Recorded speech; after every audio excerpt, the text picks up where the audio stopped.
Poppy গাছ ফেফেভারসামনেফ্রাম একটি সুন্দর এবং বহুল পরিচিত উদ্ভিদ। এর কিছু বৈশিষ্ট্য নিচে উল্লেখ করা হল।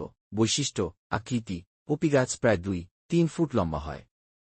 এর পাতাগুলো লম্বাটে এবং কিছুটা খাঁজকাটা ধরনের হয়। ফুলগুলো সাধারণত বড় এবং উজ্জ্বল রঙের হয়ে থাকে, যেমন লাল, গোলাপি, সাদা, বেগুনি ইত্যাদি। ফুল: পপি ফুল খুব সুন্দর দেখতে হয়। এদের 4টি পাপড়ি থাকে এবং মাঝখানে একটি গর্ভাশয় থাকে। ফুলগুলো সাধারণত গ্রীষ্মকালে ফোটে এবং বেশ কয়েকদিন ধরে গাছে থাকে।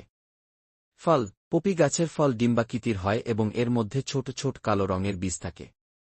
এই বীজগুলো খাদ্য হিসেবে ব্যবহার করা হয়।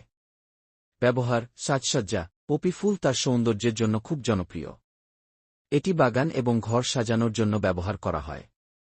খাদ্য: পপি বীজে প্রচুর পরিমাণে তেল এবং প্রোটিন থাকে। এগুলো খাদ্য হিসেবে ব্যবহার করা হয়, যেমন রুটি, কেক এবং অন্যান্য খাবার তৈরিতে। ঔষধ: পপি গাছ থেকে বিভিন্ন ধরনের ঔষধ তৈরি করা হয়। এর মধ্যে সবচেয়ে গুরুত্বপূর্ণ হল মরফিন, যা ব্যথা কমানোর জন্য ব্যবহার করা হয়। সতর্কতা: পপি গাছ থেকে আফিম নামক একটি মাদক দ্রব্য তৈরি করা হয়। এটি শরীরের জন্য খুবই ক্ষতিকর এবং নেশা সৃষ্টিকারী। পপি গাছের বীজ এবং ফল খাওয়ার আগে ভালোভাবে পরিশোধন করে নেওয়া উচিত। পপি গাছ তার সৌন্দর্য এবং বিভিন্ন ব্যবহারের জন্য খুবই গুরুত্বপূর্ণ। তবে এর ক্ষতিকর দিকগুলো সম্পর্কেও আমাদের সচেতন থাকতে হবে। পপি গাছ প্রোয়েক্সট্রেংথ 0.5 আদিতে দক্ষিণ-পশ্চিম এশিয়াতে জন্মায়। মনে করা হয় যে এই গাছের উৎপত্তি প্রায় 5000 বছর আগে মেসোপটেমিয়াতে হয়েছিল। প্রাচীনকালে সুমেরীয়, মিশরীয় এবং গ্রিক সভ্যতায় পপি গাছের চাষ করা হতো এবং এর বীজ ও ফল ঔষধ হিসেবে ব্যবহার করা হতো। পপি গাছ ধীরে ধীরে বিশ্বের বিভিন্ন অঞ্চলে ছড়িয়ে পড়ে এবং বর্তমানে এটি এশিয়া, ইউরোপ, আমেরিকা এবং অস্ট্রেলিয়ার অনেক দেশে জন্মায়। এই গাছ বিভিন্ন জলবায়ু এবং মাটিতে জন্মাতে পারে, তবে এটি উষ্ণ এবং শুষ্ক পরিবেশে ভালো জন্মায়। পপি গাছের জন্ম এবং বিস্তার মানব সভ্যতার ইতিহাসে একটি গুরুত্বপূর্ণ ভূমিকা রেখেছে। এর সৌন্দর্য এবং ঔষধি গুণাগুণের জন্য এটি প্রাচীনকাল থেকেই মানুষের কাছে মূল্যবান ছিল। তবে এর থেকে তৈরি মাদকদ্রব্য আফিমের কারণে এটি একটি বিতর্কিত উদ্ভিদ হিসেবেও পরিচিত। পপি গাছের পাতা ও ফুল দুটোই বেশ আকর্ষণীয়। এদের কিছু বিশেষ বৈশিষ্ট্য রয়েছে।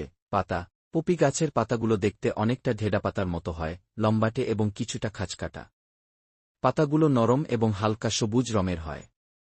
কিছু প্রজাতির পপি গাছের পাতা বেশ বড় এবং ঘন হতে পারে, আবার কিছু প্রজাতির পাতা ছোট এবং কম ঘন হয়। ফুল: পপি ফুল সাধারণত বড় এবং উজ্জ্বল রঙের হয়। এদের 4টি পাপড়ি থাকে এবং মাঝখানে একটি গর্ভাশয় থাকে। পপি ফুল বিভিন্ন রঙে দেখা যায়, যেমন লাল, গোলাপি, সাদা, বেগুনি ইত্যাদি। কিছু প্রজাতির পপি ফুলের পাপড়িতে সুন্দর নকশাও দেখা যায়। পাপড়িগুলো খুব নরম এবং হালকা হয়, দেখতে অনেকটা রেশমের মতো। ফুলগুলো সাধারণত একটি লম্বা এবং সরু ডাঁটার উপর ফোটে। পপি গাছের পাতা ও ফুল দুটোই তার সৌন্দর্যের জন্য খুব বিখ্যাত। এদের মোহনীয় রূপ অনেক কবি ও সাহিত্যিককে তাদের রচনায় স্থান দিতে বাধ্য করেছে। পপি ফুল দেখতে খুব সুন্দর, লাল, নীল, হলুদ আর বেগুনি রঙে ভরা।